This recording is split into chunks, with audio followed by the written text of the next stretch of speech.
हनुमान जी चिरंजीवी हैं। उसके पीछे की कहानी है।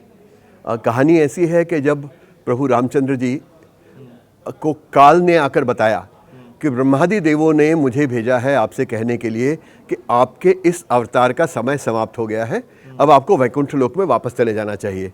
तो ये जानते हुए जब प्रभु रामचंद्र जी सब अपने बच्चों को, भरत, शत्रुघ्न, लक्ष्मण, इनके बच्चों को अपने अपने राज दे के, राज्य की सारी प्रबंध को करके, जिम्मेवारियां दे के, उसका प्रबंधन करके और चल पड़े सरयू तट की तरफ। सरयू में जाके उन्होंने डुबकी ली राम के रूप में और वो बाहर निकले शंख चक्र गदाधारी विष्णु के रूप में।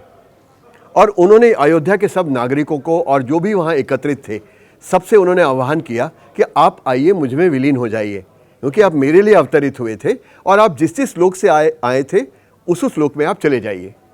तो सारे इंक्लूडिंग पशु पक्षी, जानवर, अयोध्या के रहने वाले सब लोग प्रभु रामचंद्र जी में जाकर विलीन हो गए और अपने अपने लोकों को चले गए।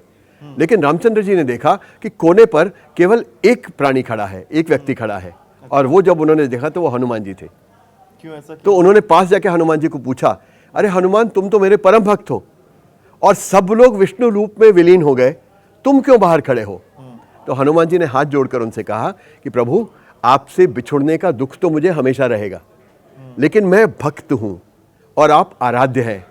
अगर भक्त आराध्य हो जाएगा तो भक्ति किसकी करेगा? तो इसीलिए मुझे भक्ति रहने दीजिए। सिर्फ मुझे ये आशीर्वाद दीजिए कि धरती पर जहां कहीं आपका नाम लिया जाएगा वहां मैं भी रहूंगा।